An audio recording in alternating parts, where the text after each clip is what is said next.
In today's podcast, I'm likely to make a lot of people uncomfortable. Being uncomfortable is not necessarily a bad thing. You do not grow in your comfort zone. I'm going to make you uncomfortable because I want to position you to build wealth and I want to position you to embrace a better quality of life. When you want to position yourself to build wealth, one of the things that you need to do is your income analytics audit. This program looks at five important concepts. It helps you to do your income analytics, your expenditure analytics. But there are three other analytics that you want to learn, apply, and master. And that is your balance sheet analytics, your future plan analytics, and your investment analytics. Today, we are looking at expenditure analytics. When you look at your income and you look at your expenses, what you see is that you have more days in the months than you have money to spend. You earn, but you're not able to earn, to save, to invest, to build wealth. What I'm going to say is going to make you a bit uncomfortable. As you look at your expenditure analytics, what I'm proposing is that your monthly total budgetary allocation to your expenses should not exceed 25% of your income. Yes, I know you're going to say it's impossible, but I promise you that if you stay with me to the end of this program, I'm going to give you the hacks, the strategies,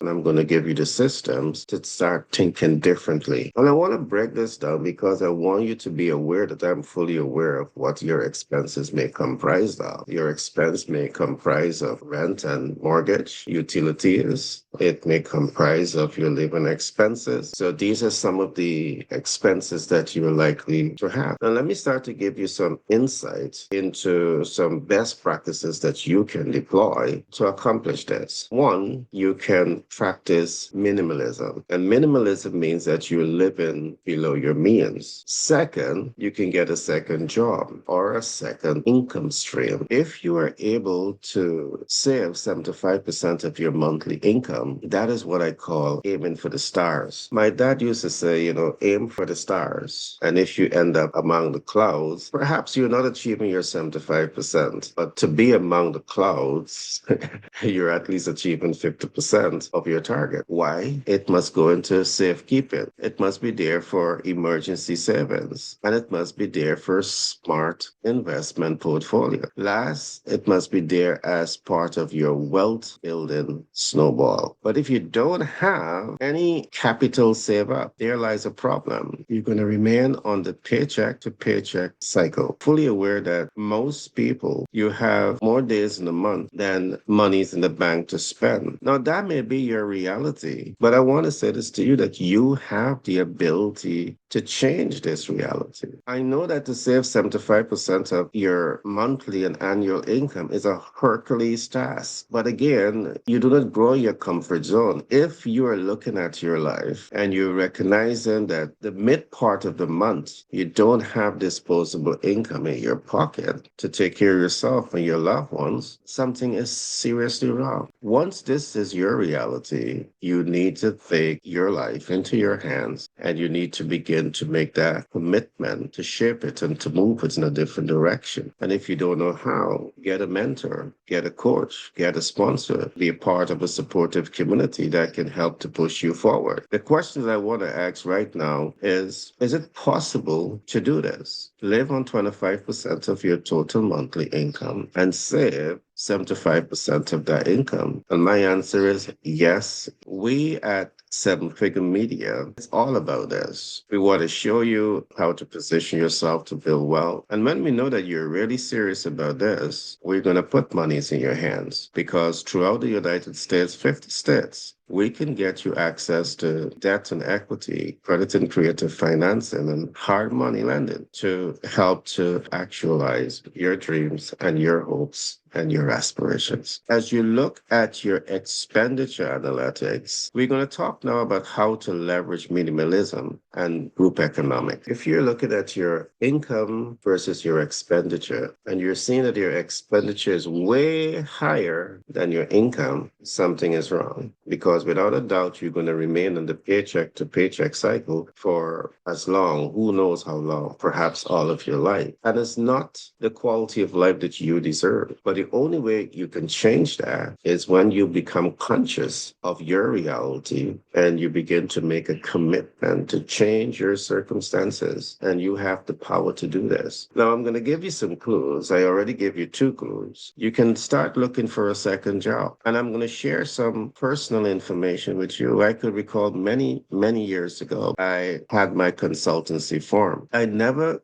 can recall having one source of income. I was doing consultancy, I was doing advertising, I had a call center that was set up to place calls all over the world. And when my staff is not at work, let us say one day when I finished with one job, I'd gone to my next job. I had a vehicle and I had a driver driving that vehicle as an income producing asset. Sometimes when my driver doesn't show up and I don't have a lot of work at the office or in the evening, I would take that vehicle and I would hit the road. So what I'm saying to you, what I'm recommending to you is what I've done. I didn't only get a second job. I had multiple jobs that I was doing simultaneously. Yes, it had some negative effects because my spouse wasn't seeing a whole lot of me. And my kids, they were seeing me when I'm picking them up to take them to school and when I'm picking them up to take them back home. When I get home, they're sleeping. Sometimes you just have to make this sacrifice to get where you want to get. So get a second job or get a second source of income. How to start thinking like a minimalist. And this is a mindset that you want to learn, apply, and master. You got to master the art of living below your means. I could recall at one time, it was Christmas, and I left home with a sum of money to make particular purchase. And when I got back home from that purchase, I recognized there nothing on the list I had written down. I had purchased nothing because I get all caught up in the Christmas drama and I spend based on my wants and not my needs. However, I learned a lot from that lesson and I just don't get excited into spending Christmas. I wait until that time would have passed when I'm more sober in my shopping and then I go to town, I walk, I shop. Yes, I make sure that the house has everything that it needs for the holiday because you have the spouse and the children, so you have to make sure that they're well taken care of. But I practice minimalism for quite some time. And perhaps where you are right now in your stage of your life, perhaps this is something that you need to think about. I'm not saying for the rest of life you're going to practice this, but when you want your overheads to represent 25% of your total income so you can save 75 for all of the good reasons I gave you, you have to make some changes. You have to get uncomfortable and you have to get comfortable getting uncomfortable. So you want to master the art of living below your means. Second, you can cut everything out of your life that is not in need for a period of time. You only focus on the needs, not the wants. For a period of time of your life, you can do that. So you go to the supermarket and you see a big slab of chocolate. The taste buds is getting to you. Should you buy it? No, leave it alone. That's a want. You see some beautiful, decor for the car, for the house. That is a want, not a need. Leave it alone. So you have to adjust the way you think. And when you start thinking like a minimalist, it sets you up for success. Again, I'm not saying to become a minimalist for the rest of your life. I'm saying for a period of your life, it is something to think about. Now, becoming a minimalist may not be the option that you want. So I'm going to give you a second option. The third option, in fact, is how to leverage group economics. You want to ask yourself this and you want to ensure that you have the information that is going to help you to make better, smarter, wiser decisions when it comes to practicing group economics.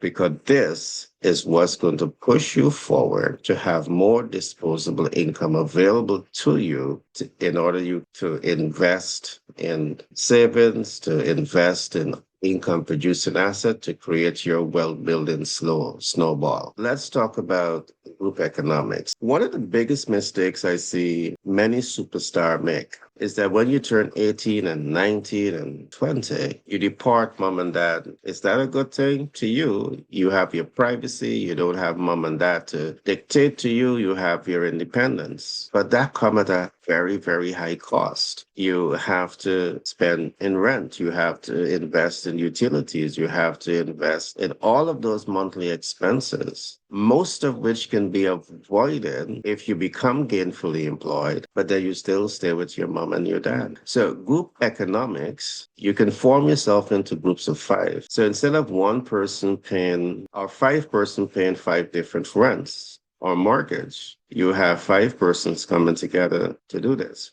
Group economics. All right. Group economics. So you have five persons and each one of you're working for $100,000 per month. Just let's assume this. And at the end of the month, your $100,000 is finished in your rent and mortgage and utility. But when five persons come together, guess what? Each person put $20,000. Each person put 100 US dollars. And that allows 400 US to be saved. And that is saving more than 75% based on what I've talked about. So over a period of a year, that savings has a positive snowball effect when you know what to do. So when five persons come together in group economics, you have savings on rent and mortgage, you have savings on utility, you have savings on living expenses, you have savings on recreation. Because instead of going to a bar and pay, $25 or 50 US dollars to get in, you can have some recreation at home. So 25 by 5, that's $250. You save that. And perhaps you can take $50 and buy a pack of chicken with some chips and some drinks on the side, and you have some socialization with your group economics buddies. You could even invite a couple other friends over, all right, and you play your music. Perhaps that is things that you can consider. Minimalism, smarter way of doing things for a period of time. Can you do this? Yes, you can. There are many other ways to practice group economics, but I really want you to settle in with these thoughts because the ability not only to learn this, to apply this and to master this is what's going to set you up to be in better control of what your expenditure is and what your balance sheet is looking like. In our next broadcast, we will look at balance sheet. But I'm trusting that you're listening and you're learning and you're prepared to learn. Why? Because you want to apply. You're applying because you want to master.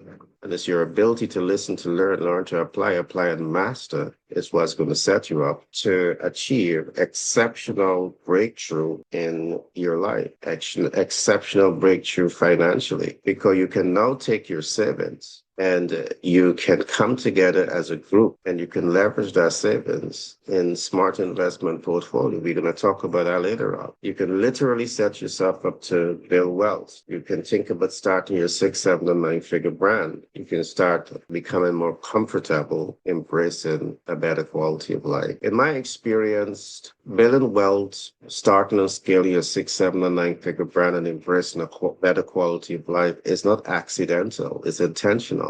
And you have to have a game plan that you're clear about. All right. You have to have the right leadership skills to apply yourself. And it makes a lot of sense to have a mentor, a coach, a sponsor, a supportive community around you to help push you forward in the right direction. Because the right mentor, coach, sponsor, supportive community can not only save you many, many, many moons to learn the concept, they can push you forward by years and possibly decades. They can save you from being stressed out. They can save you from wasting money, and they can significantly optimize your chances for success. Again, we at Seven Figure Media, we are committed to this process of really helping the millions of people across the world, in the US, in the UK, in Canada, in the Caribbean, helping you to learn, apply, and master a better way of positioning yourself to build wealth. We have done this. We have been through everything that you most likely is going through right now. We know how to navigate it, and we are fully prepared to share those experiences with you to ensure that you will, to ensure that you win. My name is Gary Thompson. It has been a pleasure being with you today, and we are examining the importance of doing your income audit analytics. So far, we have looked at two elements of the income audit analytics. We look at your income analytics today. We also look at your expenditure analytics. In the next broadcast, we will look at your balance sheet, and later we will continue to look at your future plans and what is smart investment. investment strategies. So until the next broadcast, be blessed and see you in the next broadcast.